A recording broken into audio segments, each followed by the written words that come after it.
Here's Alex Anthopoulos, a good friend of the show, and he says hello here on High Heat. Alex, always a pleasure. Nice to talk. How are you today, pal? Okay?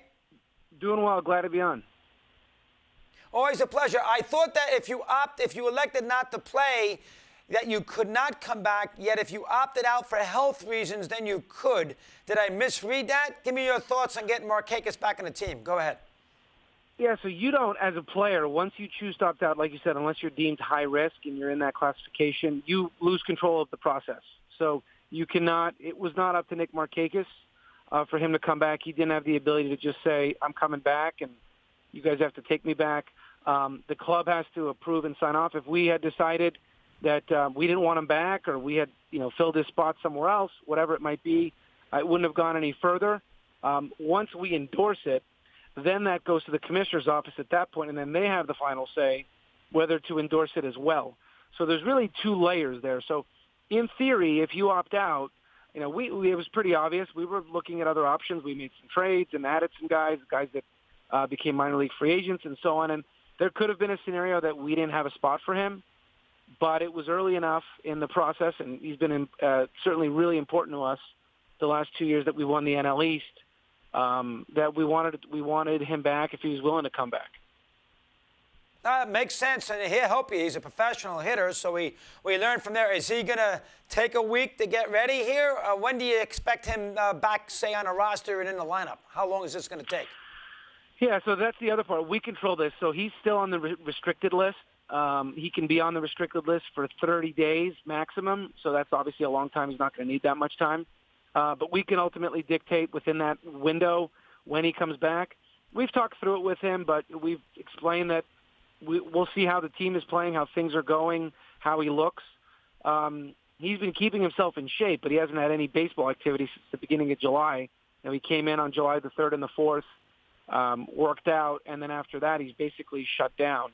So it's been a while, clearly, that he's done anything. And he's down at our alternate site. I was just there this morning.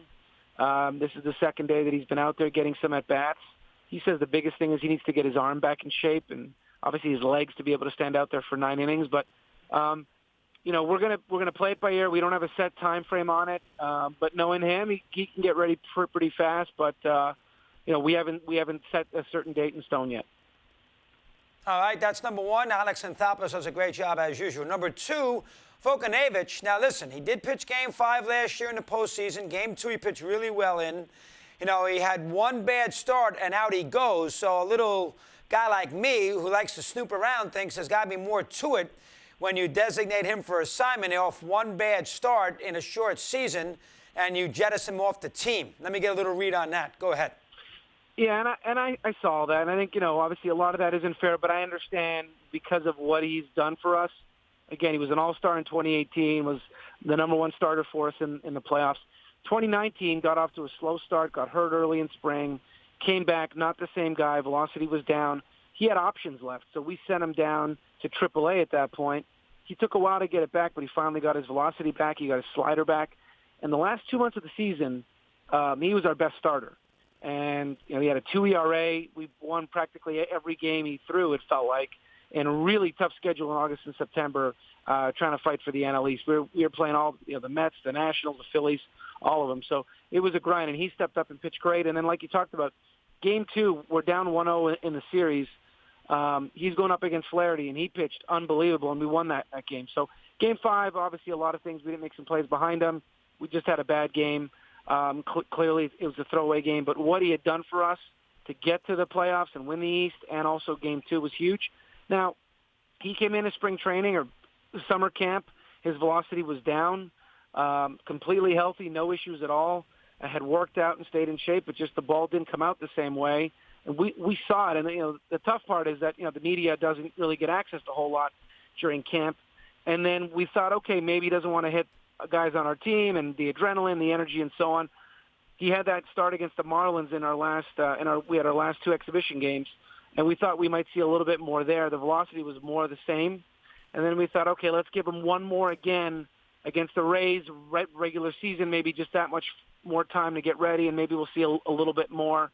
And it was a lot more of the same things. And if he had options, we would have optioned him back. get him on the same program that we did last year and try to get him back to what he was. At the point we're at now, he doesn't have options. Us, I believe, and the Mariners are the only teams that play 20 straight days, and we haven't been getting a lot of length out of our rotation at this point, and we just couldn't go short. So we made the move, tough call, but there wasn't anything more to it than that.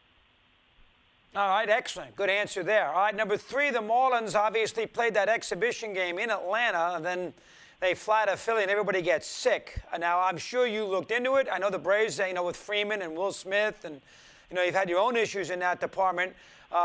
Did you do, I'm sure you did, when the Marlins came down with the virus, I'm sure they made you a little nervous that maybe it had something to do with your ballpark or who knows, and your players could get it. What did you do there after the Marlins situation this week? Let me hear.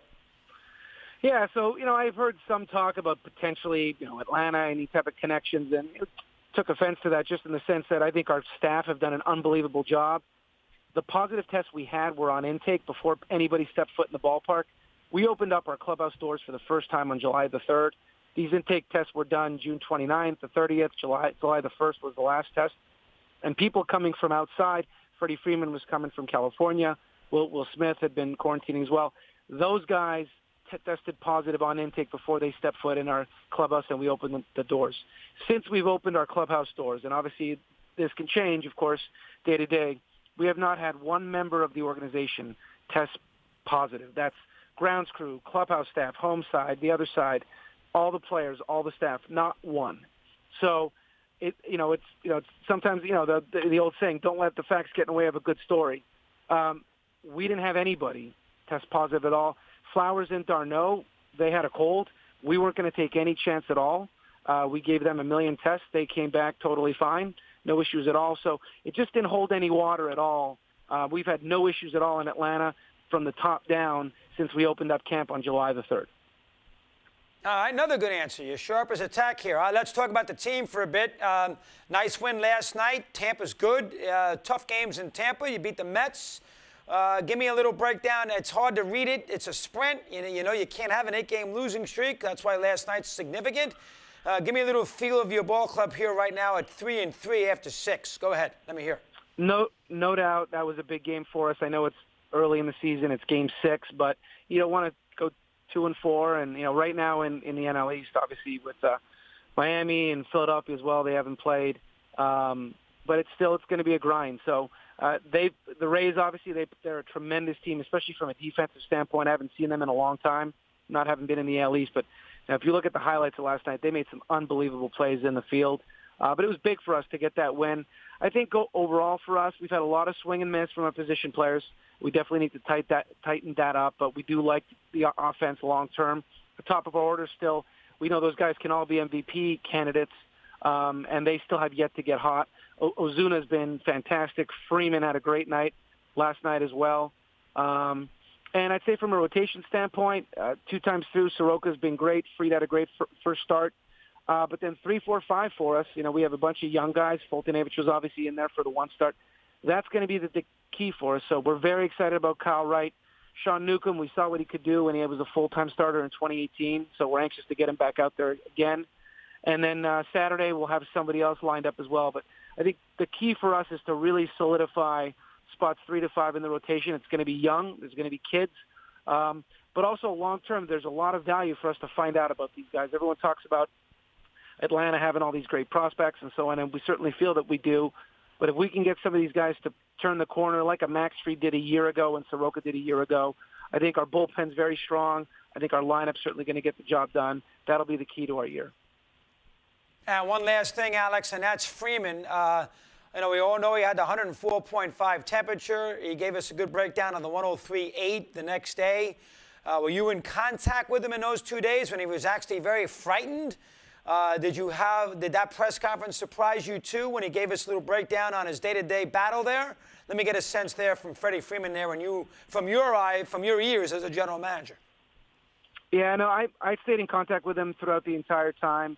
One thing for those people that don't know him, he's one of the most candid, honest, accountable, responsible players you'll ever be around. Beyond being a superstar talent, he's humble. He's all about team. Even now, with everything that we're doing with the protocols and so on, having your best player be the one to really help police things and set the tone is huge. I told him that. We had a meeting. I feel like we've had meetings on all this stuff every few days. And I told him the other day in the clubhouse, I said, I can't tell you how huge it's been and important it's been for us to have you leading the charge on the player side. And we've really tried to empower as many of our players as we can to know that they're going to be supportive. I mean, this is obviously we need everybody to stay healthy and be smart about it. And there's only so much that we can do as a staff. The players obviously can do a lot of things. So I stayed in contact with him. He was always determined to come back. He had a rough day DHing the last game against the Rays in Florida. And he said, I don't ever want to DH again. And then he went, I think, 4 for 4 last night, and he had a great night. So we're thrilled to have him, and I still think he's one of the most underrated players in the game. 100%. Alex, always a pleasure. You did a great job for us. We will keep in touch. Thanks for your few today. All right, Chris, really enjoyed it.